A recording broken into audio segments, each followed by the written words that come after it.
দর্শক স্বাগত জানাচ্ছি নিউ সাউথ বাংলার বিশেষ আয়োজন জুলাই সেই দিনগুলো। সাথে আছি আমি আব্দুল্লাহ খালিদ। আমাদের মাঝে অতিথি হিসেবে যুক্ত হয়েছেন ৩৬শে জুলাই যারা রাজপথে আন্দোলন সংগ্রাম করেছেন এমন একজন জুলাই যোদ্ধা জনাব হাবিব আহমেদ শান। শুরুতে আপনার পরিচয়টা আমরা জানতে চাই। আচ্ছা, আমি মোহাম্মদ হাবিব আহমেদ শান। আমি যশোর বিজ্ঞান ও প্রযুক্তি বিশ্ববিদ্যালয়ের মাস্টার্স তৃতীয় সেমিস্টারের একজন ছাত্র, পরিবেশ বিজ্ঞান ও প্রযুক্তি বিভাগের। আর আমার গ্রাম হচ্ছে, আমি যশোর সদরেরই ছেলে এবং আমি আন্দোলন করেছিলাম যশোর থেকেই আর কি। জুলাই আন্দোলনে কিভাবে যুক্ত হলেন আপনি? আচ্ছা, জুলাই আন্দোলন প্রধানত যখন জুলাই মাসের শুরুর দিক থেকে যখন জুলাই আন্দোলন শুরু হয়, তখন আমাদের হচ্ছে সেমিস্টার পরীক্ষার ছুটি শেষ হওয়ার পরে আমরা ক্যাম্পাসে ফেরা শুরু করি ধীরে ধীরে। আমার বাসা তো যশোরে, তো আমি হচ্ছে বাসা থেকে ইউনিভার্সিটি করি।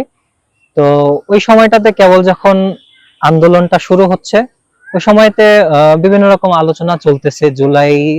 তখন তো আর জুলাই আলাদাভাবে এরকম কিছু না, কোটা সংস্কার আন্দোলনের বিষয়ে কথা চলতেছিল।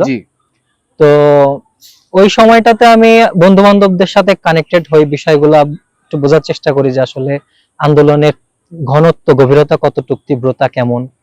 ব্যক্তিগত জীবনে আমি কোনো রাজনীতির সাথে কখনো যুক্ত ছিলাম না, তবে পারিবারিক ভাবে আমার পরিবার হচ্ছে জাতীয়তাবাদী দলের ভক্ত পরিবার আর কি। কিন্তু ব্যক্তিগতভাবে তারাও কেউ রাজনীতির সাথে সংযুক্ত ছিল না। সুতরাং এরকম সম্পূর্ণ রাজনীতির বাইরের একটা পরিবার থেকে আমার আর কি জুলাই আন্দোলনে অংশগ্রহণ করাটা বেশ ভালো চ্যালেঞ্জিং ছিল আর কি। আন্দোলনে সংযুক্ত হয়েছিলাম প্রধানত আমার বিশ্ববিদ্যালয়ের ছাত্র ভাইদের মাধ্যমে, বন্ধুরা ছিল এবং বিশেষ করে জুনিয়ররা ছিল, তাদের মাধ্যমে। আমি শুরু থেকেই আর কি লিঙ্ক খুঁজতেছিলাম যে কিভাবে এই নৈতিক আন্দোলনটাতে সংযুক্ত হওয়া যায়। তো বাড়িতে থাকার দরুন আর কি সেরকম ভাবে বিশ্ববিদ্যালয়ের বন্ধুদের এবং জুনিয়রদের সাথে সংযুক্ত হতে পারছিলাম না। কিন্তু তাদের মধ্যে অনেকে আমার সম্বন্ধে জানতো ব্যক্তিগতভাবে আমি কেমন মন মানসিকতার এবং মতাদর্শের মানুষ। এটা জানার প্রেক্ষিতে একদিন ফজরের আজানের পরে একজন জুনিয়র আর কি আমাকে মেসেজ করে যে ভাই হচ্ছে এরকম, আমরা তো প্রতিনিয়ত আন্দোলনে অংশগ্রহণ করছি, আমি চাই হচ্ছে আপনি যশোরের মানুষ, আপনি হচ্ছে আন্দোলনে স্বতঃস্ফূর্তভাবে অংশগ্রহণ করেন। তার মানে আপনি যশোরেই আন্দোলন সংগ্রাম শুরু করেন? জি, রাইট। তো আসলে ওই সময় দিনগুলো কেমন ছিল? ওই সময় দিনগুলো আসলে অনেক কিছুটা চ্যালেঞ্জিং ছিল। আসলে আন্দোলনের সময়টাতে নীতি নৈতিকতার পক্ষে থাকার শক্তিশালী অবস্থানটা মানসিকভাবে যতটা দৃঢ় ছিল, তার ফলে আন্দোলনের যে প্রতিক্রিয়া বা এর যে ব্যাড ইম্প্যাক্ট, এটা অতটা বুঝতে পারিনি যে কি হতে পারে আন্দোলন ব্যর্থ হলে আমার উপর থেকে কি হতে পারে, কতটা খারাপ পরিণতি হতে পারে, এটা তখন আসলে বুঝতে পারিনি।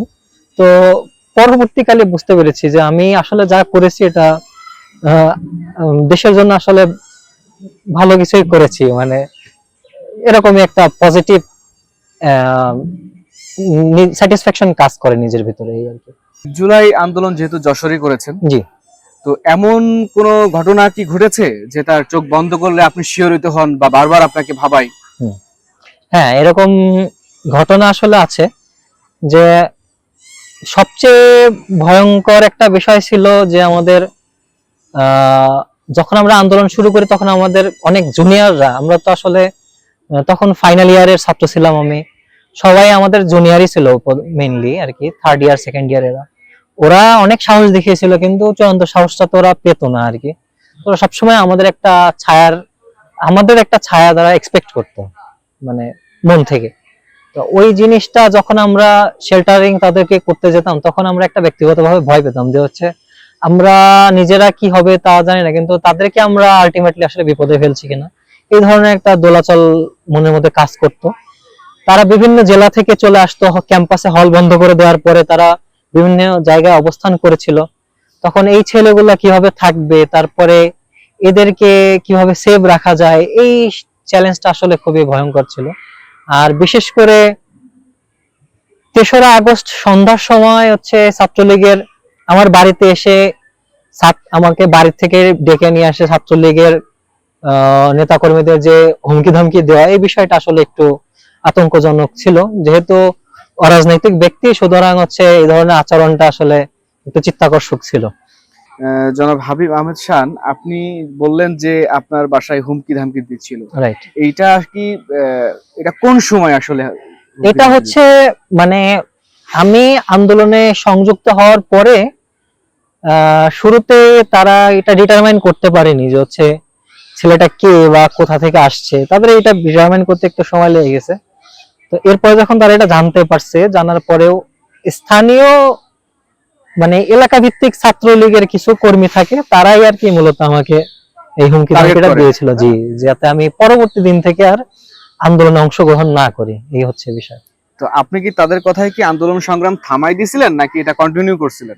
না, আমার একটা চিন্তা ছিল যে হচ্ছে তারা যেভাবে বলছিল যে হচ্ছে 3রা আগস্ট রাত্রে বলেছিল যে 4ঠা আগস্ট হচ্ছে তাদের নেতা কর্মী যারা আছে তারা একত্রে আর কি মাঠে নামবে আমাদের আন্দোলনকে প্রতিহত করার জন্য, এবং তারা বিভিন্ন রকম অস্ত্রশস্ত্র নিয়ে নামবে। তারা সরাসরি এইভাবে করে হুমকি দিয়েছিল, আগ্নেয়াস্ত্রের কথা বলেছিল। তো তখন প্রথমে আমার যেটা চিন্তা হয়েছিল যে আমার সাথে তো আরো অনেকগুলা মানুষ যাবে, তো তাদের নিরাপত্তাটা নিয়ে একটু শঙ্কিত হয়ে পড়েছিলাম। জি। তারপরে চিন্তা করলাম যে কিভাবে আর কি বিষয়টা কি করা যায়। আবার আমার আশায় অনেকে বসে থাকবে, আমি যদি মাঠে না নামি তাহলে অনেকে আর কি আন্দোলনটাকে আগে এগিয়ে নিয়ে যেতে পারবে না, মর্মাহত হবে বা তাদের কনফিডেন্সটা ভেঙে যাবে। তো আমি ওই সময়টাতে কিছু জুনিয়রদের সাথে রাত্রেবেলা ইমিডিয়েট কথা বলি যে মানে এই জুনিয়ররা হলো আমার এলাকার জুনিয়র আর কি, মানে যেহেতু আমি বাসা যশোরে আর বিশ্ববিদ্যালয় যশোরে, সুতরাং বিশ্ববিদ্যালয় এবং এলাকা দুইটার সাথে একসাথে কোঅর্ডিনেট করে আমি আন্দোলনটা করছিলাম। তো এলাকার জুনিয়রদের কাছে আমি বললাম যে এরকম ঘটনা ঘটছে, আমাকে তো হুমকি ধামকি দেওয়া হয়েছে, তো আমি এটা মানে কি করা যায়। তো 1 ঘন্টা মতো আমি খুব দুশ্চিন্তায় ছিলাম। 1 ঘন্টা পরে তারা জুনিয়র যারা ছিল, ছোট ভাই যারা ছিল, তারা আমাকে ফোন দিয়ে জানালো, ভাই কোনো অসুবিধা নেই, আমরা আর কি তারা যদি এরকম কোনো আক্রমণ করে তাই এটা প্রোটেস্ট করার আমরা একটা পাল্টা ব্যবস্থা আমরা নিয়ে রাখছি। তো তারপরে পরের দিন আর কি আমি বিনা টেনশনে আন্দোলনে 4ঠা আগস্ট বিনা টেনশন আন্দোলনে নামতে পারছি, সবাইকে নেতৃত্ব দিয়ে আন্দোলনে গিয়েছি। আমার সেরকম কোনো চ্যালেঞ্জ বা প্রবলেম ফেস করতে হয়নি। ইভেন 4ঠা আগস্টের আগে আমার পরিবারও আমার সাথে অংশগ্রহণ করেছে, সম্পূর্ণ পরিবার আমাকে সমর্থন দিয়েছে। চমৎকার বলছেন। আন্দোলন সংগ্রামে আপনি কোনো আহত হয়েছেন কিনা বা কোনো সমস্যা ফেস করেছেন কিনা? আন্দোলন সংগ্রামে যশোরে আসলে আমরা যখন আন্দোলন করেছি তখন যশোরে তো আসলে প্রশাসনের সেই রকম সাপোর্ট না পাওয়াতে আওয়ামী লীগ তো আসলে ওরকম এগ্রেসিভলি আমাদের উপর আসতে পারেনি। তো সেই প্রেক্ষিতে যশোরে মারপিট বা হাঙ্গামাটা একটু কম হয়েছে। তো যা হয়েছে তার ভিতরে আমি আক্রান্ত আসলে হইনি কোনো সময় সরাসরি ভাবে। আমার তার আগে আমি যখনই আন্দোলনে গিয়েছি তখনই আমার সাথে বিশ্ববিদ্যালয়ের ছাত্ররা এবং আমাদের এই যে সরকারি মাইকেল মধুসূদন কলেজের ছাত্র ভাইরা সবসময় সাথে ছিল। তো সেরকম ভাবে কোনো চ্যালেঞ্জ আসলে ফেস করতে হয়নি যশোরে। আচ্ছা আচ্ছা। আপনি যখন প্রতিদিন বাড়ি থেকে বের হন জুলাই আন্দোলনের উদ্দেশ্যে, তো আপনার বাবা মাকে যখন বলেন যে আমি আন্দোলনে যাচ্ছি, তখন আপনার বাবা মায়ের আসলে প্রতিক্রিয়াটা তখন কেমন থাকে? এটা আসলে বেশ মজার বিষয়, মানে এরকম ঘরোয়া পরিবার থেকে আন্দোলনে বের হওয়াটা তো আসলে ওই যে সিন্দাবাদের রাজ্য জয় বা ভ্রমণ করার মতো, সমুদ্র জয় বা মহাদেশ জয়ের মতন ছিল বিষয়টা কিছুটা। পরিবারের সবাই মোটামুটি একটু ভয়েই ছিল, বিশেষ করে আমার দুলা ভাই হচ্ছে সামরিক বাহিনীর সদস্য হওয়াতে সে একটু বেশি আতঙ্কে থাকতো বিষয়গুলো নিয়ে, যে কোন সময় কোন বিপদে পড়ি, ছাত্র জীবন প্রায় শেষের দিকে, চাকরি বাকরি করবে এগুলা নিয়ে। আমারও সরকারি চাকরির প্রস্তুতি তখন চলতেছিল, একটা আতঙ্ক ছিল, সবাই একটু ভয় পাইতো। কিন্তু আমার আব্বু এই বিষয়টাতে আমাকে বেশ ভালো এনকারেজ করছে।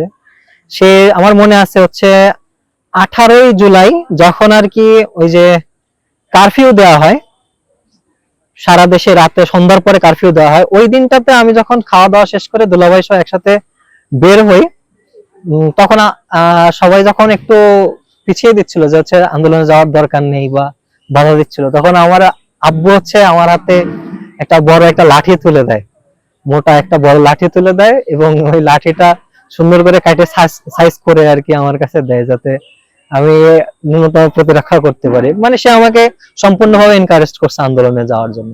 এই জিনিসটা বেশ চমৎকার ছিল।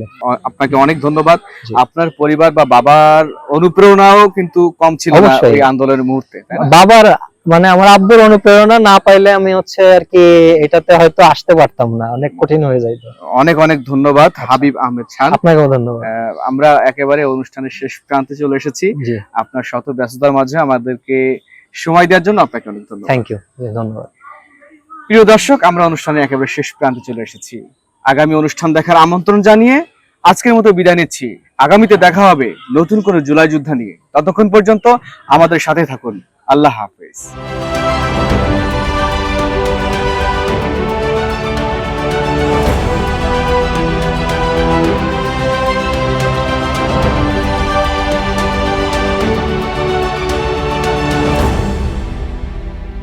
নিউ সাউথ বাংলা, সম্ভাবনাময় আগামীর পথে।